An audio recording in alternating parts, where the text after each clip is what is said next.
What is up, everybody? I'm NoLucksGiven, and today we are going to be looking at one of my old Storybook Brawl games. Now, this game was recorded a little bit ago. As you can see, I only have 2,000 rating points. Now I'm in like the top 2,000 players with almost double that amount of rating points. But I did still think that this was a fun game to show off from way back when, and I have a lot of my old games saved as I climbed from Royal to Legend and eventually to Mythic, and I wanted to showcase some of those on this YouTube channel. So make sure to hit that subscribe button if you'll want to see some more sweet Storybook Brawl content. Just going to be showcasing some of my best games as I progressed through the ranks. As well, if you want to catch me live on twitch.tv/NoLucksGiven, you can find a link for that in the video description to see some games with live commentary as I am playing those. But I wanted to showcase a Merlin game today and just talk about some of the reasons that I love Storybook Brawl. And Merlin is honestly a great hero for emphasizing some of these reasons because his hero power is totally random.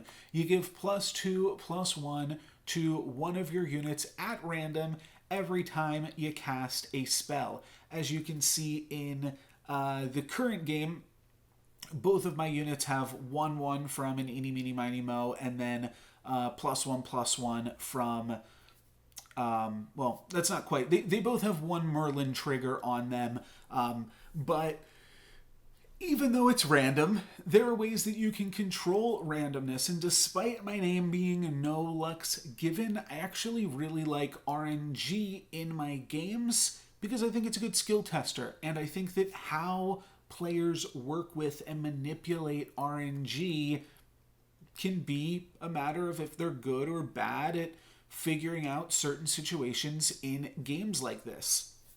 And it's why I found the auto battler genre quite fun. So we're going to look at a game with a bunch of randomness, enough randomness that I potentially even get scammed out of winning, but we'll save that for the end of the video.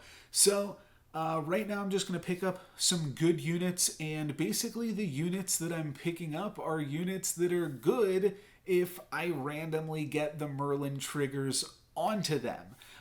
So even though I don't know where the Merlin triggers are going, I'm trying to prepare for the best and worst case scenarios at the same time. We'll grab the Eeny, Meeny, Miny, Mo here and see where this trigger goes, and that's another trigger for the Questing Princess. And then I can grab just some more units here. So yeah, all of this is looking fine, and we're just growing our board. Merlin is a really good hero just for the tempo aspect of his hero power. The fact that he is growing your board while you're just doing something that you want to do anyways, but he's growing your board permanently and allows you to make sure that you're staying on top of the lobby as you progress into the late game, which puts some other players on edge and allows you to really have the flexibility to transition into the comp that you want to transition into. So for that reason, Merlin is super powerful. Not getting a really great hit there, but that hit is pretty good, and every battle in Storybook Brawl is going to have these good hits and bad hits that really exemplify the RNG that you can face in this game. This battle didn't get too lucky. I take 7. That's going to happen, and that's totally fine, and in my opinion, it's pretty fun. And that's what keeps me coming back to these games. Sometimes you win, sometimes you lose, but as long as you're having fun, there's really no losing as far as I'm concerned. So we're going to grab another unit, cast another spell. Don't really get the best trigger for that Merlin ability this time. but we'll figure it out. And I'm going to switch my Polywoggle and my Kitty here. Polywoggle transforms into a random minion when it slays. Some more RNG for you.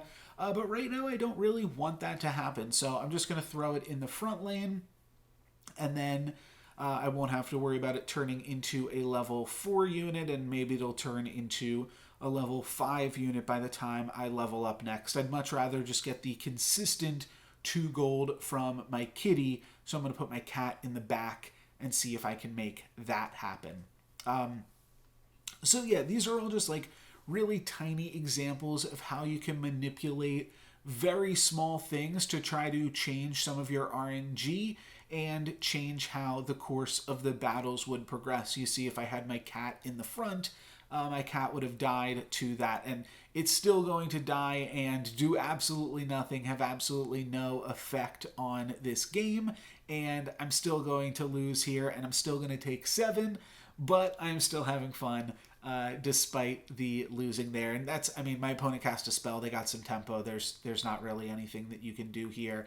I do go for the Turkish Delight because I do feel like there are, well, first off, I'm going to get a treasure for it. I'm going to get a level 3 treasure because we upgraded that. So Crystal Ball, really good with Merlin. You could say that that was really lucky for me. As I pick up a Lucky here, my second dwarf. And then I do think I might put in Polywoggle. Oh, maybe I cut the baby root here. Like I said, oh, I'm going to sell this. Oh, that would also make sense. Sell the Polywoggle, sell the baby root, buy the Tiny. So that way I'm growing my Princess White even more. Yeah, that makes some sense here too. Like I said, this game is like a month old. So I like briefly went through it, but don't really remember all of everything that happened in it. I just remembered with my notes that I left on the video clip that it was a good game for showcasing some RNG. And now I finally have some free time again to start recording some commentary. I did say this at the start of the video, but I've got a huge backlog of all of my games, all the way from Noble to Legend and Mythic, where I am just playing Storybook Brawl and having fun and showcasing a lot of cool games that I'm hoping to slowly be able to record some commentary for some of them and start releasing them to the YouTube channel. I think I might do like a Hat Ball week or something like that. Could be a lot of fun, so we'll see how all of that kind of transpires here. But we are going to win a combat here, which is pretty good. We beat somebody with 31 health, and we're still towards the bottom of the lobby, but you know what? This is fine. I'm going to take a chance to upgrade my cat here, and I get a Tripoli. So, okay, pretty lucky, decently lucky to be able to just roll that into another dwarf. You can see Adventurer is in the shop here. Adventurer hasn't been in the game for a little bit now, but that is it doesn't, I don't wind up playing it in this game, so it didn't really have like a big impact, I didn't feel, on how the game actually turned out. And this is kind of a crazy shop. Do I just grab the gingerbread party here and then slowly grab all of the friendly spirits? I mean, it seems pretty tempting. Am I gonna have enough time to do that though? That I'm not sure. I could also sell the chicken, buy a friendly spirit now, buy 2 friendly spirits next turn. Or I could sell the chicken and sell 1 other unit next turn and then buy all 3 friendly spirits. So I think that's potentially what I'm going to look at doing. Though that's not going to help the Princess White. I'm not sure. It's this part of the game I definitely do not remember. But we'll see what happens here, what I'm able to assemble. Not doing anything particularly spectacular right now, just Princess White and some random assortment of dwarves, where I am just talking randomly about RNG.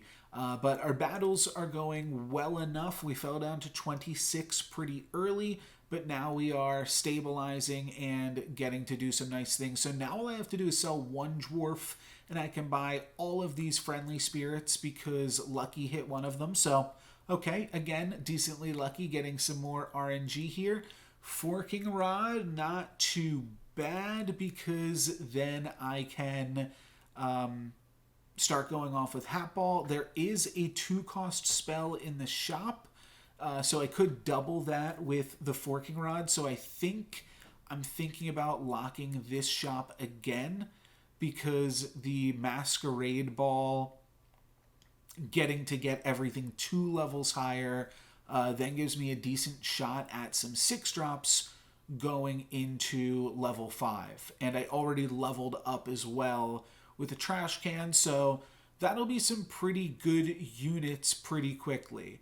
I don't remember doing that. Maybe I do that. It sounds like something that I would tag as an RNG game. I'm not sure if I would have had the foresight to do a play like that back then.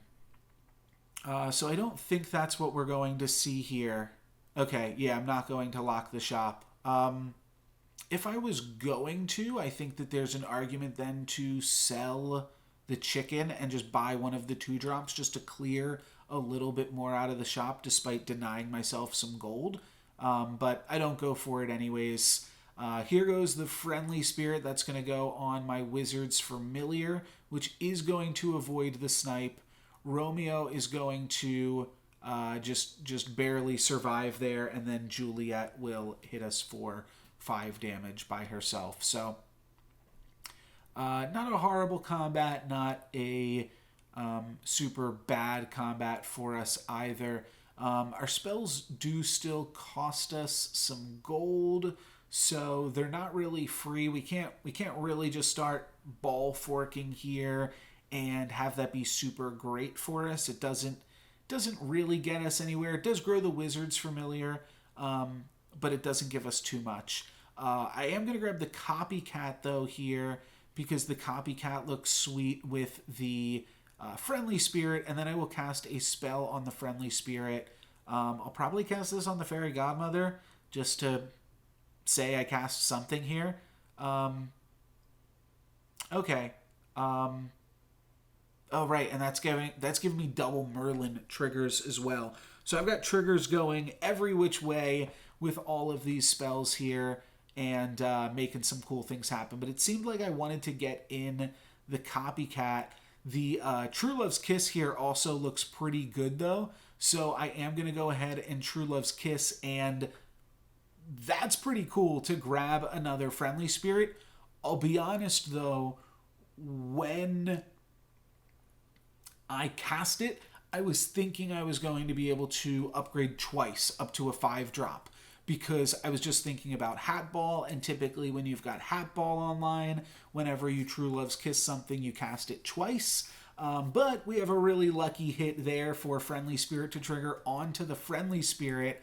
That's going to just distribute a bunch of stats onto the board here, as long as my Friendly Spirit can die. And I guess they don't have any more evil minions, so Friendly Spirit should be able to die eventually here, probably to the Hippocamp, and then it'll give a bunch of stats somewhere else. So yeah, now I've got 100 attack and health minion there with the chicken. But yeah, only got one use out of the True Love's Kiss, but honestly wasn't that bad for us, all things considered. Those Friendly Spirits are still going to be really good for our Merlin triggers to go on to. But we'll see if we get anything else that Merlin can trigger with. Oh, and I do see, that's right. Okay, this was also a game, that Loki that I just moused over was Yurik, who also is used to be a Soulforge player and stops by the stream from time to time. So I recognize that name in the lobby. That was the Loki player there. So shout out to Yurik if you remember this game from a month or so ago at this point. Yeah, not really sure what I'm going for at this point in the game. I do know that when you're playing Merlin, one of the ways that you control his RNG a little bit is by not having too many units. So some of these things on the bench, despite them being dwarves, I mean, I'm probably at this point just completing Princess White's quest and then getting rid of her. That's basically all she's good for at this point, is a 3-cost treasure, trying to find a Merlin's hat. That would obviously be fantastic, but if I don't, then I don't. And again, the friendly spirit trigger goes on to the friendly spirit. So, yeah, okay, I'm pretty lucky. I'll admit it. A bunch of stats for free there. Excuse my cough. As the friendly spirit triggering onto the friendly spirit is just absolutely bonkers. Could take the Spellweaver, turn it good immediately. That seems fine. Because I'm enjoying casting spells, so let's keep casting spells. I don't really want to buy a 5-cost dwarf. That really seems expensive. There's another friendly spirit. I don't think I really need that either, but I am going to go ahead and take it. Fair enough. And to be fair, the more friendly spirits you have, the more likely your friendly spirits are to just hit other friendly spirits. So that seems fine. Oh, yeah, they're all monsters? Okay, I should give another friendly spirit +3/+3. That seems pretty sweet. It's definitely just a really good unit to grow with your triggers. Probably should have sold off these extra dwarfs at some point. I think I'm considering selling the greedy here now. But just decide to hang on to it for another second.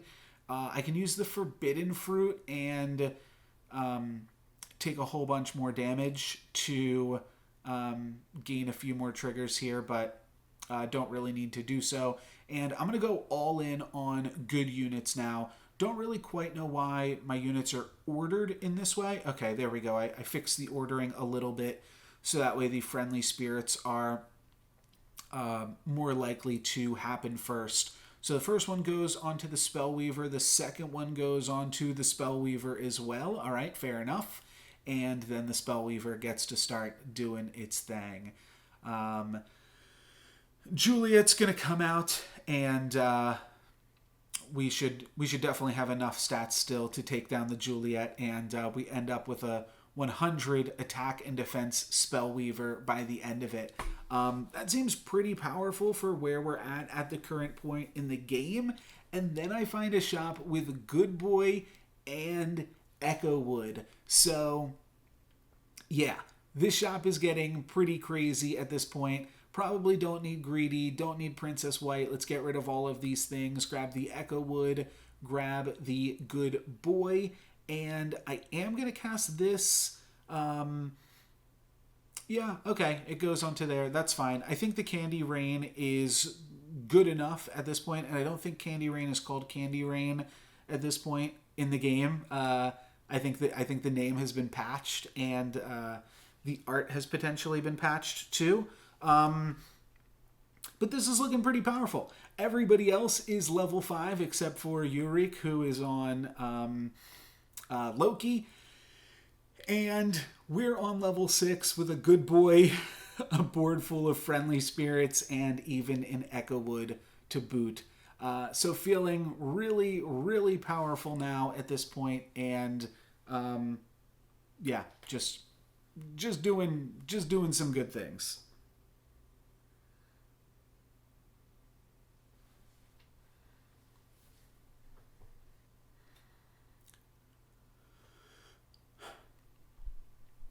A board full of dwarves isn't going to be too difficult to deal with, as they're even having trouble taking down our friendly spirits, and we are just gaining a ton of stats on our opponent here. At 200 when my opponent has a Princess White that's only at like 30. Yeah, that seems pretty good for us. Burning Palm on Good Boy, also really, really good. And we can also cast all of these other spells too. So I think here's the point. So I buy some minions just to allow the shop some room to repopulate because we're forkballing. And then I think at some point, no, I still haven't quite realized.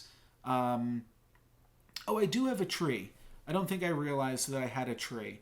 But at some point I realized that I've got all these Wizards Familiars in my hand that are just taking up triggers that I would like to have on my units on the board. So I think eventually I will notice that. But sometimes when you're in the late game here, there's just so much else to focus on that these small points kind of go by the wayside a little bit. But I'm just focused on growing that big boy. Yeah, now I think I noticed that my Wizards Familiars are huge. And if it was a 50-50, that's fine. But because they're like the 26-25, that means only one trigger has hit it. But the 50-44, I think it was, that means that 6 triggers have hit it. Though a few of those triggers were, I bought that unit turn 1, right? So a few of those triggers were things that got me to this point in the game. So some of those are fine and that can stay. But eventually we're probably going to want to sell those units, though. They're big units. They're just not good units, which now we've got a good boy comp going on. And this, I think, too, was like one of the first times that I really utilized Good Boy this effectively as well. So all of that is pretty powerful, pretty strong. Playing against Gwen here with some random spells being cast. They're going to turn one of our units into a pig, and then they're going to Gorgon attack our other unit. So we're going to take a ton of damage here, and we actually needed to hit the Medusa. I always call it Gorgon, but we needed to hit the Medusa. Otherwise, Medusa turned us to stone and won the combat. So we lose that combat there to a 50-50 at the end of it. And now we are up against Yorick, and we're going to see what we can do against him. So it looks like I do actually play the Wizards Familiar. Grab the Hermes Boots.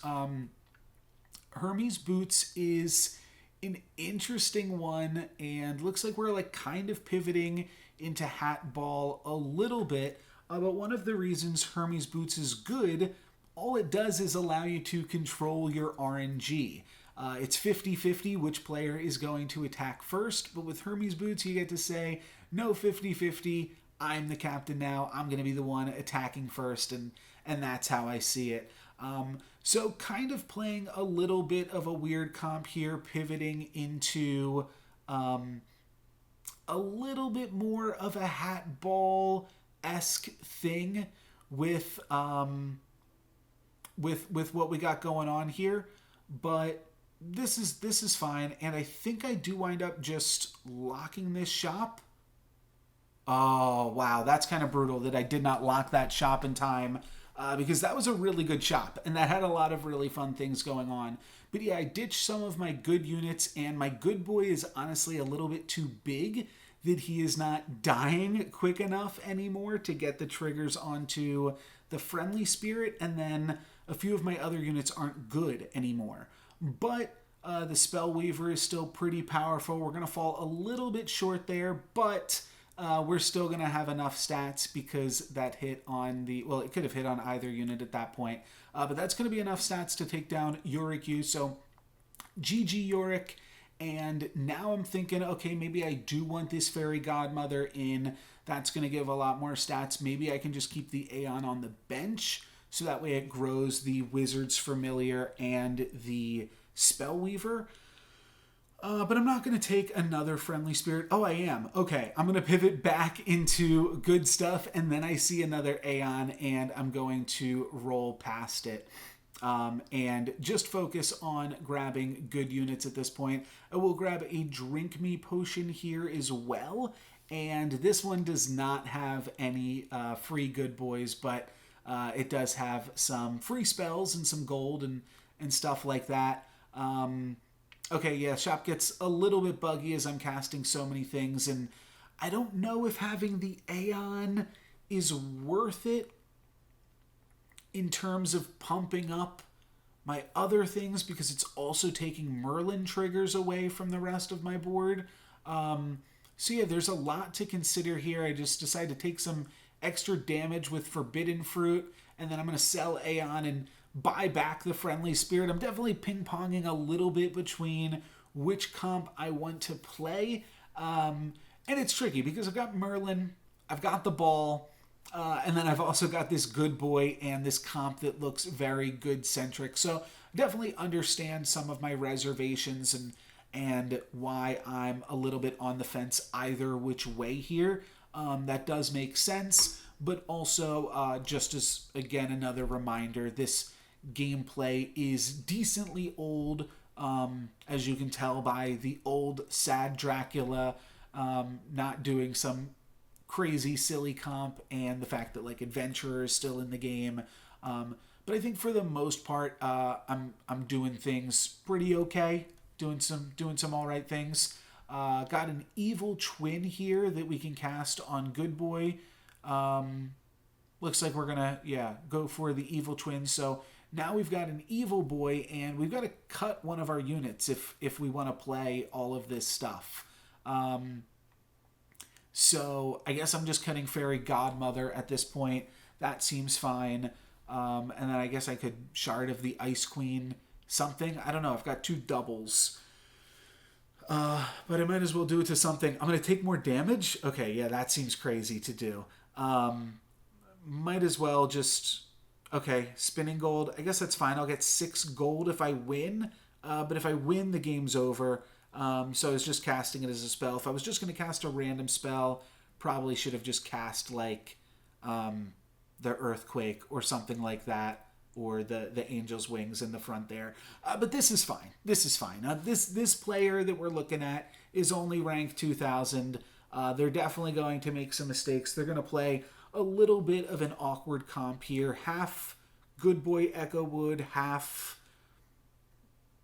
Forkball Merlin. But it gave us some pretty big units. That's a pretty big Good Boy 34-16 with no treasures directly impacting his stats, just all spells and permanent stat boosts. So that's good. And my opponent, back to the RNG conversation, gets a huge hit clearing the Echo Wood. And they might have even cleared the Good Boy before they cleared the Bad Boy, but that basically means that they are able to really clean up some of my units here, and the last spirit or friendly spirit is going to be pretty good. The second one's going to get turned to stone, so we lose even more of our power there. And then their Treant is going to trade with our Wizard's Familiar, and then our Spellweaver is going to try to clean up some stuff, but because we kill that, then the Medusa gets to kill us, and we go down to 2. So I'm really glad I did not cast that Forbidden Fruit. We're going to be able to live another day. I'm considering this Storm King, but I'm also thinking I have enough non-good units in here. I almost want to play this Fairy Godmother. Like, good units are just so good for what this comp is doing. So I don't know if I really want to play any more non-good units. We find another potion there, which is going to allow us to roll into the shop. And we do have an evil unit, which we can cast some spells on. So that's pretty sweet. Luna's Grace on the Good Boy as well. We're getting a bunch of triggers on these units that we have in hand. I think I just saw that trigger, and I'm like, wait a minute. I need to sell all of this stuff, because all it's doing is taking Merlin buffs away from the board. It Was All a Dream seems like it could have actually been pretty good here.